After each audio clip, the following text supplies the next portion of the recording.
శుభోదయం విద్యార్థులు. నా పేరు కొండ యాదగిరి, స్కూల్ అసిస్టెంట్ తెలుగు, ప్రభుత్వ ఉన్నత పాఠశాల, railway gate, Perakawada, Warangal urban. Singidi 2 Telugu వాచకం 10వ తరగతి ప్రథమ భాష.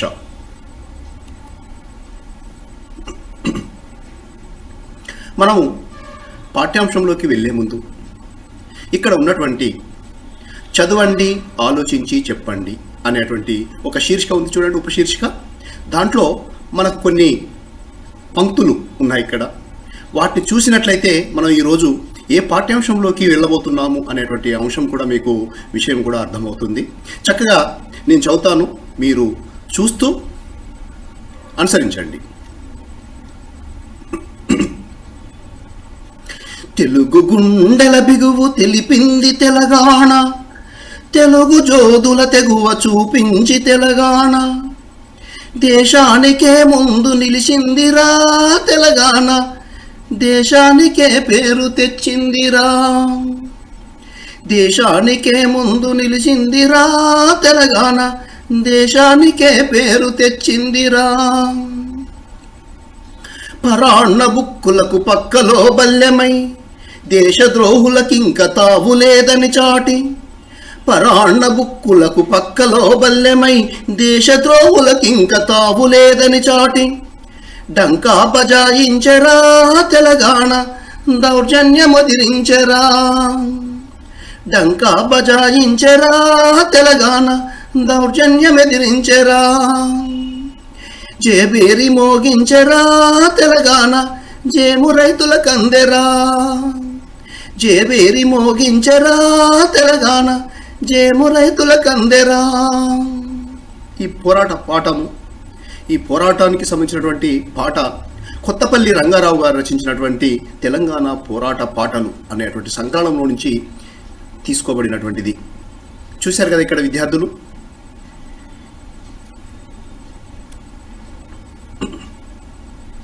ఈ గేయాన్ని రాసింది ఎవరు? దాన్ని చదవండి, ఆలోచించి చెప్పండి అనేటువంటి శీర్షికను, ఆ పారాగ్రాఫ్ని కనుక మనం చక్కగా పరిశీలిస్తే ఈ గేయాన్ని రాసింది ఎవరో మీకు తెలిసిపోతుంది. చెప్పండి. ఓకే, కొత్తపల్లి రంగారావు గారు. Okay, very good. ఈ గేయము దేని గురించి తెలియజేస్తున్నది? మీరు చెప్పినటువంటి ఈ అంశంలోనే మన పాఠ్యాంశం కూడా ఆధారపడి ఉంటుంది. ఈ గేయము దేని గురించి తెలియజేస్తున్నది చెప్పండి. తెలంగాణ పోరాటము, తెలంగాణ స్ఫూర్తి, పోరాట స్ఫూర్తి. ఓకే, తెలంగాణ చైతన్యవంతం చేయడము. ఓకే, వీర తెలంగాణ. ఓకే, ఈ గేయాన్ని ఎందుకు రాసి ఉంటాడు కవి చెప్పండి. తెలంగాణ 1947 కంటే ముందు, అంటే 1948 సెప్టెంబర్ 17 వరకు కూడా మన తెలంగాణ ప్రాంతం అంతా కూడా నిజాం నవాబ్ ఆధీనంలో ఉండేటువంటిది. భారతదేశానికి 1947లో స్వాతంత్రం వచ్చినప్పటికీ, ఆగస్టు 15న స్వాతంత్రం వచ్చినప్పటికీ తెలంగాణ ప్రాంతానికి మాత్రము రాలేదు. దాంట్లో భాగంగా తెలంగాణ ప్రజలు చైతన్యవంతం కావడానికి రాయబడినటువంటిది. Very good. ఇట్లా తెలంగాణ గురించి రాసిన కవులు, రచయితలు ఎవరు, ఎందుకు రచనలు చేసి ఉంటారు? ఆలోచించండి. ఇప్పుడు చెప్పినటువంటి విషయాలలోనే మీకు ఈ విషయాలన్నీ కూడా దాగి ఉన్నాయి. ఇంకా ఎవరెవరు కవులు ఉన్నారు, వారందరి గురించి మీరు విషయాన్ని సేకరించండి. ఓకే, ఇప్పుడు అర్థమైంది కదా మనం ఏ పాఠ్యాంశం చెప్పుకోబోతున్నామో. చెప్పండి. వీర తెలంగాణ. Very good. వీర తెలంగాణ అనేటువంటి పాఠ్యాంశాన్ని రచించినటువంటి వారు డాక్టర్ దాశరథి కృష్ణమాచార్య. దాశరథి కృష్ణమాచార్య. మనము ఈ వీర తెలంగాణ యొక్క పాఠము నేపథ్యం ఏంటి, అసలు ఉద్దేశం ఏంటి, ఎందుకు చెప్పుకోవాల్సినటువంటి అవసరం ఉన్నది అనేటువంటి విషయాన్ని కనుక మనం ఇక్కడ చూసినట్లయితే, వీర తెలంగాణ అనేటువంటి పాఠ్యాంశం యొక్క ఉద్దేశము, నేపథ్యం చూడండి. తెలంగాణ వీరుల పురిటి గడ్డ. ఎందరో యోధులు తెలంగాణ విముక్తి కోసం తుది శ్వాస వరకు పోరాడారు. దుర్మార్గులైన రజాకార్ల అరాచకత్వాన్ని ఎదిరించిన రణక్షేత్రం తెలంగాణ. మనకు 1948 సెప్టెంబర్ 17న సర్దార్ వల్లభాయ్ పటేల్ గారి యొక్క ఆధ్వర్యంలో సాగినటువంటి పోరాటముతో మనకు తెలంగాణ విముక్తి లభించి స్వాతంత్రం వచ్చింది. అంతకుముందు నిజాం నవాబ్ ఆధీనంలో ప్రైవేట్ పోలీస్ వ్యవస్థ రజాకార్ల అరాచకత్వానికి ఎందరో యువతీ యువకులు మాన ధన ప్రాణానికి బలైపోయారు. అలాంటి సందర్భంలో తెలంగాణలో ఎంతో సాహిత్యం ప్రజలను చైతన్యవంతం చేయడానికి వెలువడినది.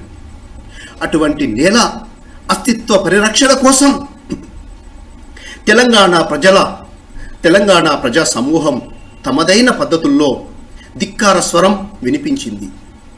ఆయుధం ధరించి పోరాడిన వారు కొందరైతే అక్షరాయుధంతో పోరాడిన వారు మరికొందరు. సాహితీ యోధుడు డాక్టర్ దాశరథి కృష్ణమాచార్య ప్రత్యక్షంగా అంటే పోరాటంలో మమైకమవుతూనే తెలంగాణ ధైర్య సాహసాలను తన పద్యాలలో ప్రశంసించాడు. అంటే తాను స్వయంగా కవి, పోరాట యోధుడు కూడా. వీరుల త్యాగాలను స్మరించడం, తెలంగాణ తల్లి ఔన్నత్యాన్ని కీర్తించడం, స్వస్థానాభిమానాన్ని ప్రేరేపించడమే ఈ పాఠ్యాంశం యొక్క ముఖ్య ఉద్దేశం. విద్యార్థులు చూశారు కదా మనము. ఎందుకంటే చరిత్రను ఎప్పుడు కూడా మర్చిపోవద్దు. చరిత్రే మన భావి భారత తరాలకు ఒక స్ఫూర్తినిచ్చేటువంటిది. కాబట్టి ఆ స్ఫూర్తినిచ్చేటువంటి చరిత్రను ఎప్పుడు కూడా మనము విస్మరించకూడదు, స్మరిస్తూ ఉండాలి. అలా స్మరించడం కొరకు తెలంగాణ తల్లి యొక్క ఔన్నత్యాన్ని, తన గొప్పతనాన్ని, కీర్తిని, స్థానాభిమానాన్ని ప్రేరేపించడము కొరకు మనం ఈ వీర తెలంగాణ అనేటువంటి పాఠ్యాంశాన్ని చదవలసినటువంటి అవసరము ఎంతైనా ఉన్నది. విద్యార్థులు, పాఠ్యభాగ వివరాలు. ఈ పాఠము పద్య ప్రక్రియకు చెందినది. పద్యం అంటే తెలుసు కదా విద్యార్థులు, ఛందోబద్ధమైనటువంటి ప్రక్రియనే పద్య ప్రక్రియ. ఛందస్సు అంటే మీకు తెలుసు, లఘు గురువులతో కూడుకున్నటువంటి గణాలు, ప్రాస నియమము, యతిస్థానము, పద్య పాదాల యొక్క సంఖ్య, ఇలాంటి నియమాలతో కూడుకున్నటువంటిది పద్యము. ఆ పద్య ప్రక్రియ ఈనాడు మనకు పాఠ్యాంశంగా ఉన్నది. ఇది చారిత్రక అంశాలను వస్తువుగా తీసుకొని రాసిన పద్యాలివి. డాక్టర్ దాశరథి కృష్ణమాచార్య రచించిన దాశరథి సాహిత్యం 1వ సంపుటి రుద్రవీణలోనిది.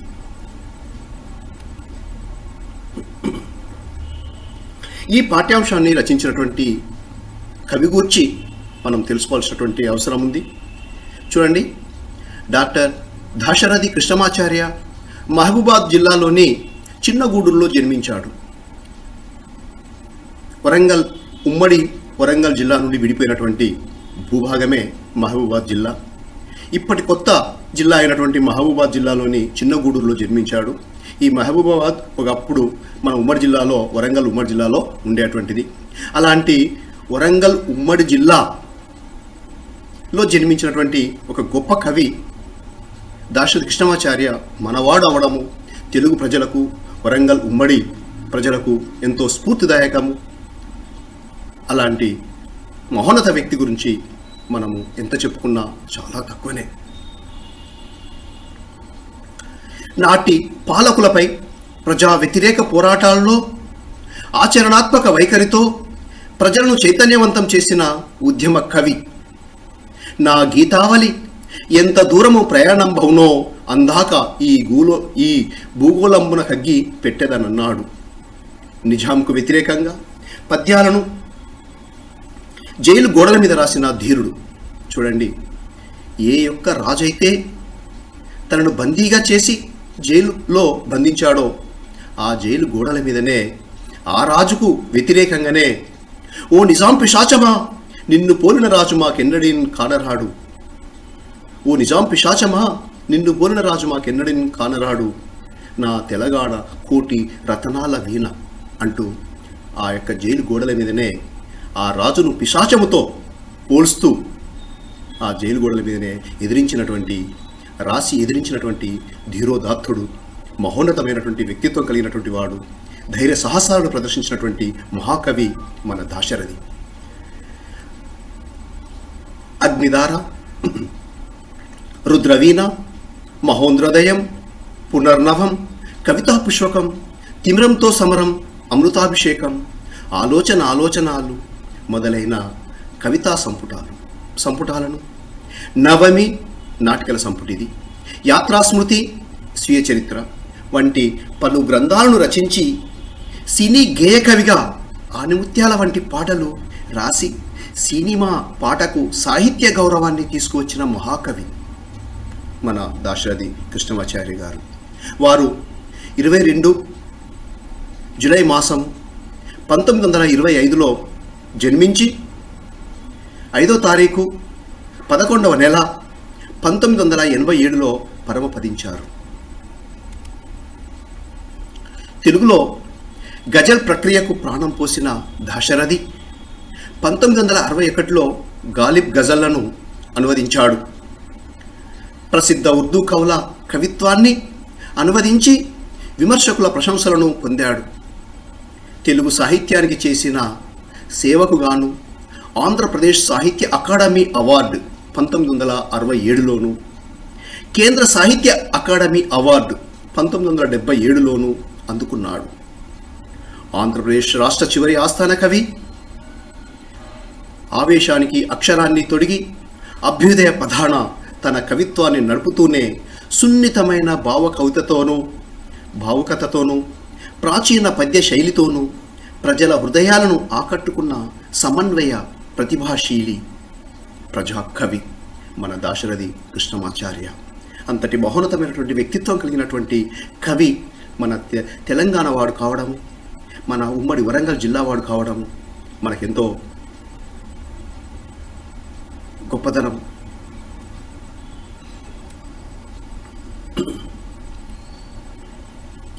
వీరి గురించి మనం పరీక్షలో రాయవలసి వచ్చినప్పుడు సంక్షిప్తంగా ఎలా రాయాలో ఒకసారి ఇక్కడ చూడండి.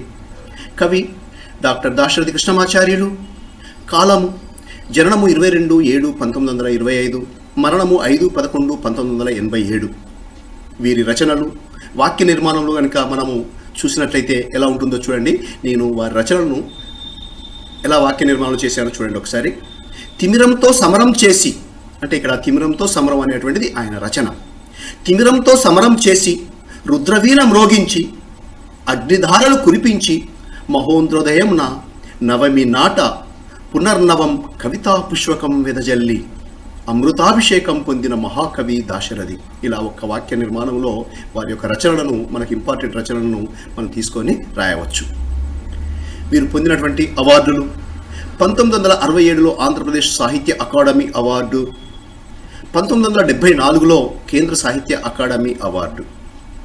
ఇంకా వీరి విశేషాలు: తెలుగులో గజల్ ప్రక్రియకు ప్రాణం పోసిన కవి, పువ్వుల మెత్తదనం, కత్తుల కరుగుదనం తెలిసిన భావకవి, అభ్యుదయ కవి.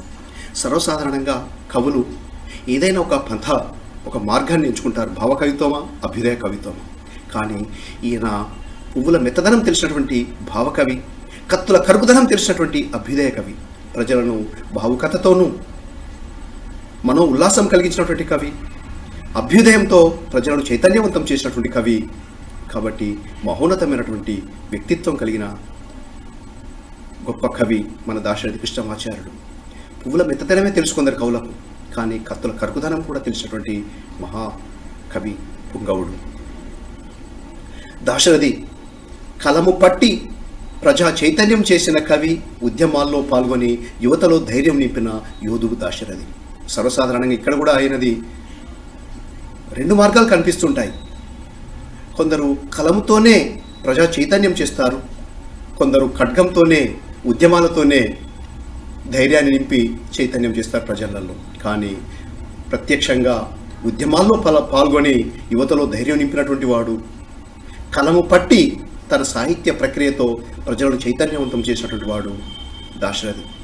వీరు మహోన్నతమైనటువంటి వారు. విద్యార్థులు, మనము పాఠ్యాంశంలోకి ప్రవేశిస్తాము. ఇక్కడ ప్రవేశిక ఉంది చూడండి. సముద్రము ఉప్పొంగుతుండగా చూసేవారు అరుదుగా ఉంటారు. సముద్రం చెలియని కట్ట దాటడం ఎవరు ఊహించలేరు. కానీ తెలంగాణ నేల ఈ అరుదైన పరిణామాలను అద్భుతాలను ప్రపంచానికి చూపెట్టింది. తెలంగాణ నేల మీద జరిగిన నిజాం విముక్తి ఉద్యమంలో తెలంగాణ ప్రజలు సముద్రంలో అలల మాదిరిగా ఉవ్వెత్తున ఉప్పొంగి ఎగిశారు. ఆ హూరును, తెలంగాణ వీరుల తిరుగుబాటు జోరును, మహోన్నత త్యాగాల తీరును దాశరథి పద్యాల్లో విని ఉత్తేజితులం కావడానికి ఈ పాఠంలోకి మనం పయనిద్దాం.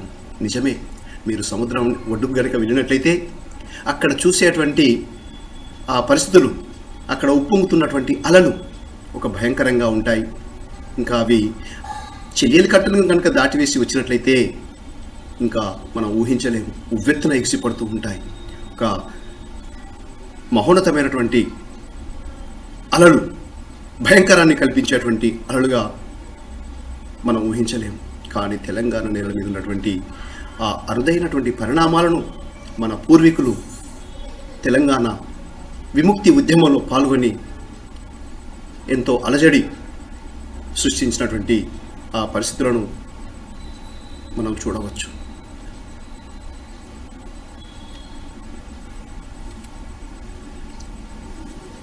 మనం ఇప్పుడు పాఠ్యాంశంలోకి వెళ్దాం. ఈ పాఠ్యాంశంలోకి వెళ్ళే ముందు ఇక్కడ ఒక మొదటి పద్యం ఇచ్చారు చూడండి.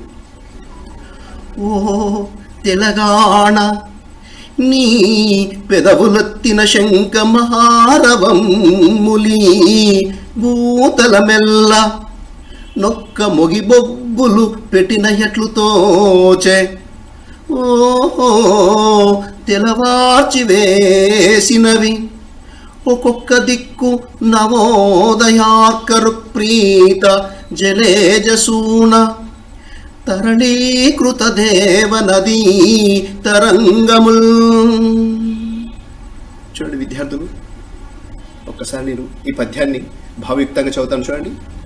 ఓ తెలంగాణ నీ పెదవులు ఒత్తిన శంఖ మహారవమ్ములు ఈ భూతల మెల్ల నొక్క మొగి బొబ్బులు పెట్టిన ఎట్లు తోచే. ఓహో తెలవార్చి వేసినవి ఒక్కొక్క దిక్కు నవోదయార్కరుక్కు ప్రీత జలేజసూన తరళీకృత దేవనదీ తరంగముల్.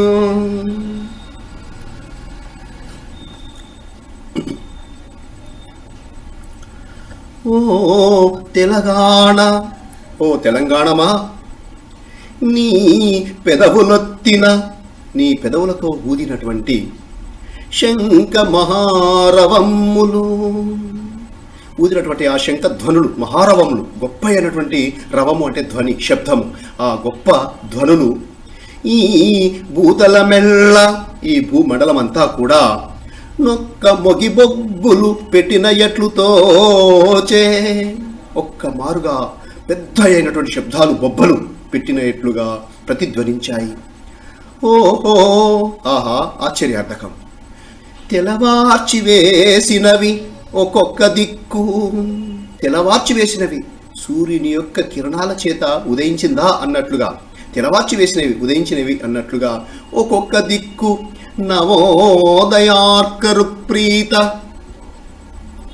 జలేజసూన సరళీకృత దేవనదీ తరంగముల్.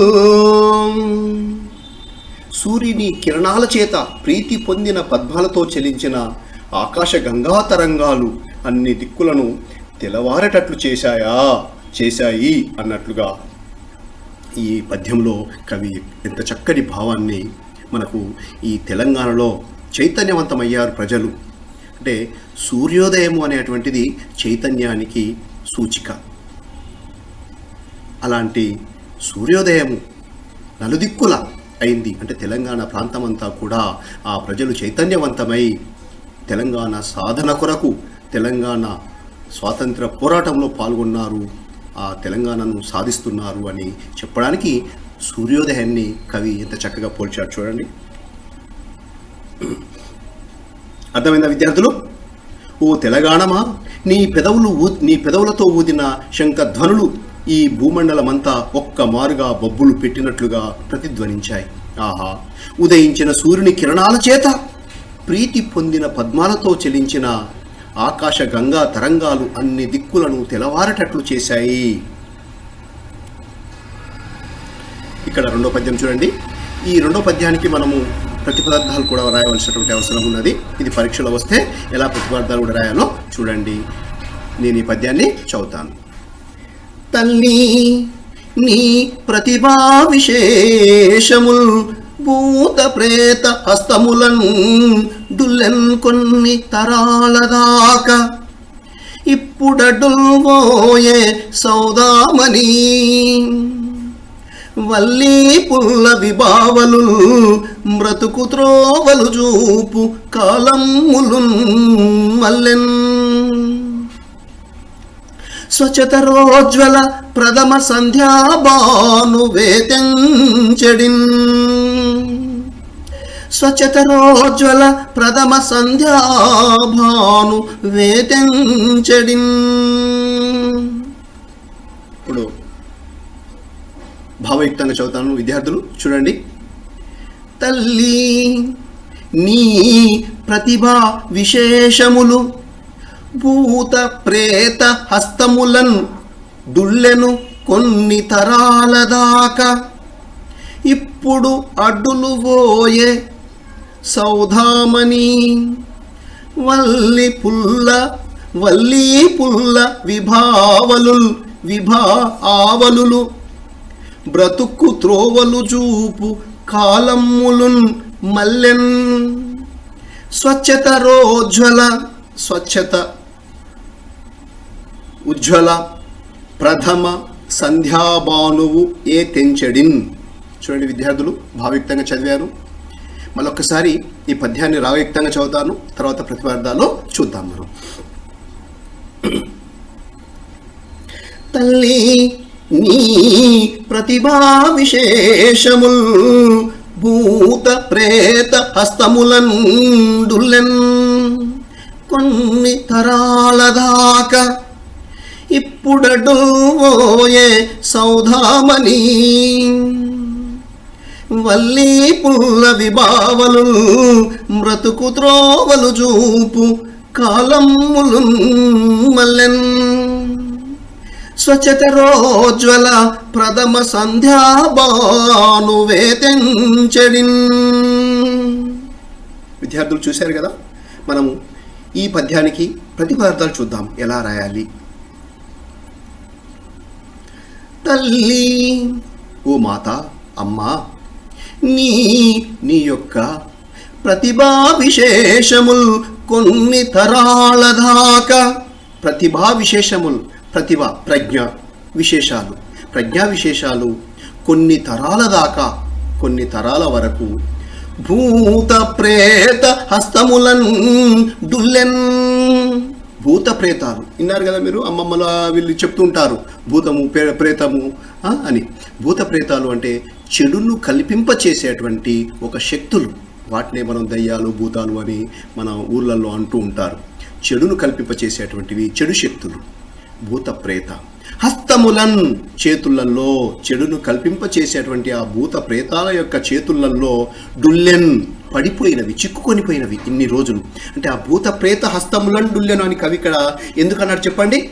భూత ప్రేతాలు అంటే నిజాం నవాబు యొక్క హస్తములన్ చేతులలో బంధింపబడిపోయాం, మనం పడిపోయాము. ఆ విధంగా ఉన్నదని కవి చక్కగా, అంటే ఇంతకుముందే మీకు చెప్పాను కవి పరిచయం చేసేటప్పుడే, ఓ నిజాం పిశాచమ నిన్ను పోలిన రాజు మాకెన్నడీన్ కానరాడు అని కవి పరిచయం చేసినప్పుడు చెప్పాను నేను. అంటే పిశాచమా అంటే ఓ భూత ప్రేతమా, నీ చేతులలో మా తెలంగాణ చిక్కుకొనిపోయినది అని కవిని ఇక్కడ కూడా మనం చూడవచ్చు ఎలా చెప్పాడు. ఇప్పుడడ్డుల్వోయను, ఇప్పుడు అడ్డులు ప్లస్ పోయెను, ఇప్పుడడ్డుల్వోయను, ఇప్పుడు ఈ సమయంలో అంటే చైతన్యవంతమయ్యారు మన ప్రజలు, ఆ అడ్డంకులన్నీ తొలగిపోయాయి అని కవి చెబుతూ ఉన్నాడు. చూడండి.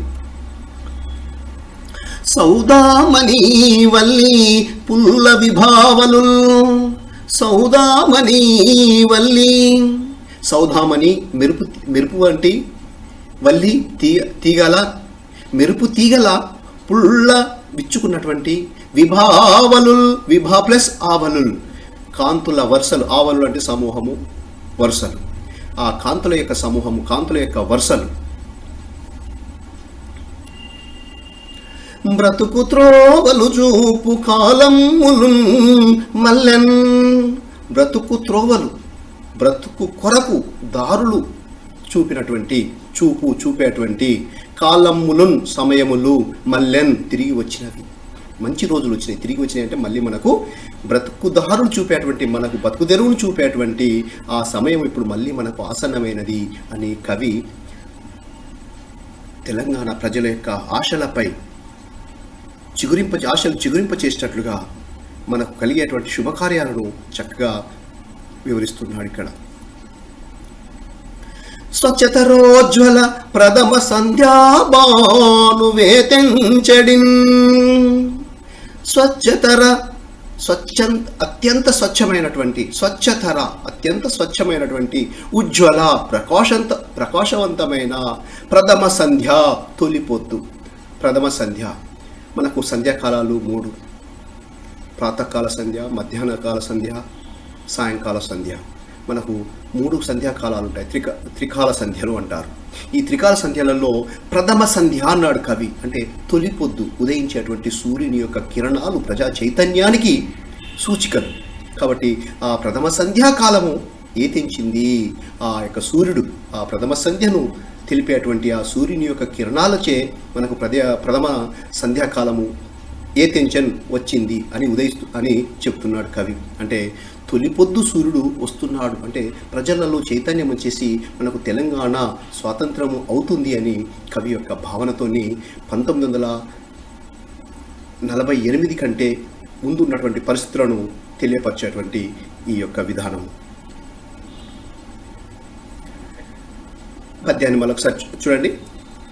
తల్లి నీ ప్రతిభా విశేషముల్ పూత ప్రేత హస్తములండులెన్ కొన్ని తరాల దాకా ఇప్పుడడ్డుల్వోయే సౌదామణి వల్లీ పుల్ల విభావలు. బ్రతుకు త్రోవలు చూపు కాలములు మల్లెన్. స్వచ్ఛతరోజ్వల ప్రథమ సంధ్యాబాను వేతెంచడిన్. అర్థమైందా విద్యార్థులు? అమ్మా తెలంగాణమా, నీ గొప్పతనపు విశేషాలు కొన్ని తరాల వరకు దుర్మార్గుల చేతులలో చిక్కుకున్నాయి. ఇప్పుడు అడ్డంకులు తొలగిపోయాయి. విచ్చుకున్న మెరుపు తీగల కాంతి రేఖలు బతుకుతో చూపేటువంటి కాలము వచ్చింది. స్వచ్ఛమైన కాంతివంతమైన సూర్యుడు అదిగదిగో ఉదయిస్తున్నాడు అని కవి తన భావాన్ని చక్కగా పద్య రూపంలో విశదీకరించారు. చూడండి విద్యార్థులు, ఓకే, చూశారు కదా, అర్థమైందా? ఇది మొదటి భాగము. మనము రెండో భాగంలోకి వెళ్ళే ముందు ఈ మొదటి భాగంలోని విషయాన్ని మరొకసారి చూడండి, ఆలోచించి చెప్పండి. ఈ భూమండలం అంతా ఎందుకు ప్రతిధ్వనించింది? ఒక మొగిబొబ్బిలి పెట్టినట్లు అని చెప్పాడు చూడండి కవి. ఆ పద్యం యొక్క భావాన్ని చక్కగా అర్థం చేసుకొని మనం చూసినట్లయితే ఈ భూమండలం అంతా ఎందుకు ప్రతిధ్వనించిందో మనకు తెలిసిపోతుంది. అదేవిధంగా రెండో పద్యంలో బ్రతుకు త్రోవ చూపే కాలము రావడం అంటే ఏమిటి, స్వచ్ఛతరోజ్వల అని కవి మనకు చెప్పాడు. అక్కడ బ్రతుకు త్రోవ చూపేటువంటి కాలము మల్లెన్ అని చెప్పాడు, వచ్చింది అని చెప్తున్నాడు. అర్థమైందా విద్యార్థులు? ఈ రెండింటిని కూడా ఆలోచించి నాకు చెప్పండి.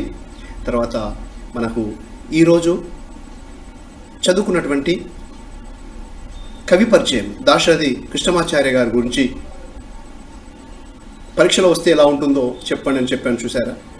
ఆ యొక్క విషయాన్ని మీరు పేపర్ మీద పెట్టి రాయండి. తర్వాత రెండో పద్యానికి ప్రతిపదార్థాలు రాయండి. ఓకే విద్యార్థులు, అర్థమైందా? మనము రెండవ భాగము రేపు చూద్దాము. ఓకే, ధన్యవాదములు.